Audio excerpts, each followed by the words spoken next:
Buenos días, soy la estudiante Daniela Cortés Santamaría. Actualmente estoy en grado 10º.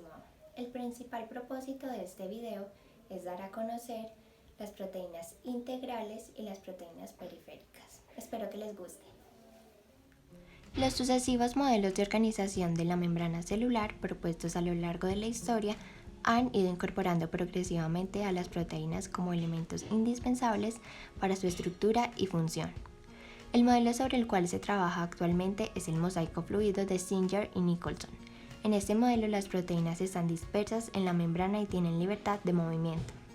Sin embargo, actualmente se tienen en cuenta las interacciones con otras moléculas, tanto externas como de la propia membrana, que parecen restringir enormemente el libre desplazamiento lateral de las proteínas en las membranas.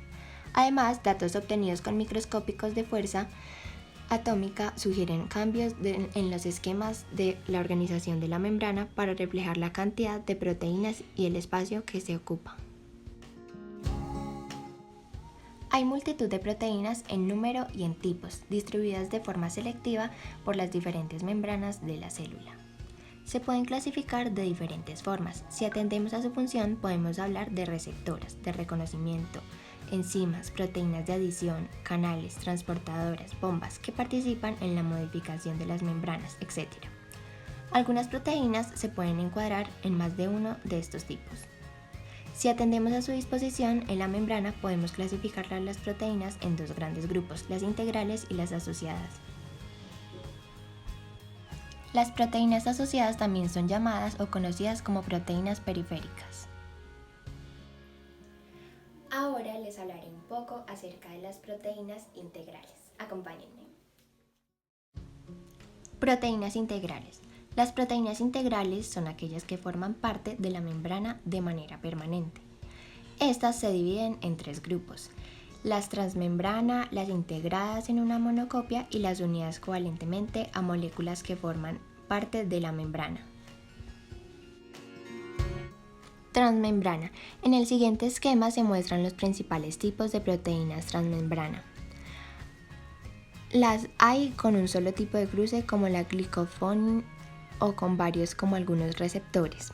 En ambos casos, la secuencia o secuencias de aminoácidos localizadas entre las cadenas de ácidos grasos adoptan una conformación de alfa hélice. La acuoparina, un canal que cruza numerosas veces la membrana, posee secuencias de aminoácidos en la zona hidrofóbica que disponen en hebras beta. Las proteínas transmembrana poseen tres tipos de dominios en su secuencia de aminoácidos: uno extracelular, uno intracelular y otro en el interior de la propia membrana. Existen proteínas transmembrana cuya cadena de aminoácidos cruza una sola vez la membrana, mientras otras quedan hacerlo hasta 7 veces. En el interior de la membrana poseen secuencias de aminoácidos con radicales hidrofóbicos que se sitúan entre las cadenas de ácidos grasos de los lípidos de la membrana, mientras que los dominios intra y extracelulares poseen secuencias de aminoácidos con radicales hidrofílicos. Estas proteínas son mayoritariamente producidas con el retículo endoplasmático y repartidas por otras membranas de la célula, principalmente mediante el tráfico vesicular, como veremos. Muchas proteínas transmembrana realizan su función cuando se asocian con otros polipéptidos también integrales para formar estructuras oligoméricas. Las funciones son muy variadas, pero destacan la adición llevada a cabo por las integrinas, cadeínas selectivas y otras.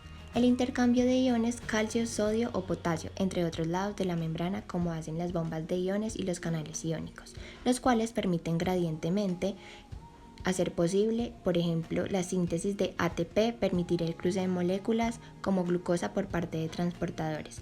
Algunas participan en la comunicación celular y actúan como receptores de señales con los que reconocen los factores de crecimiento, neurotransmisores, hormonas y otros. Hay también proteínas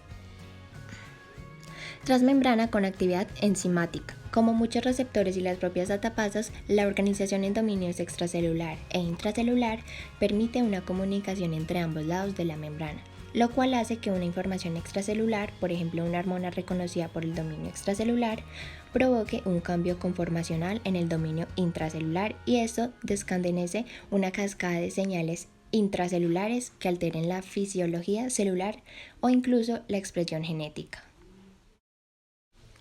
Hay proteínas integrales que forman parte de la membrana pero que no son transmembrana. En la imagen podemos ver en la parte izquierda. Un tipo son aquellas que poseen parte de su secuencia de aminoácidos integradas entre lípidos y una de las monocapas de la membrana, y por tanto tienen un dominio extramembranoso que puede ser citisólico o extracelular, según la monocapa en la membrana que estén integrados o intermembroso. En conclusión, las proteínas integrales atraviesan la membrana. Proteínas periféricas se asocian con la membrana por enlaces iónicos fuertes de la misma proteína integral. Muchas gracias por ver el video. Este fue un proyecto llevado a cabo en el Colegio La Salle Pereira en grado 10º, propuesto por la profesora Manuela López Arias, licenciada en el área de biología. Este tema espero que les haya quedado muy claro. Se trató de proteínas integrales y proteínas periféricas. Muchas gracias.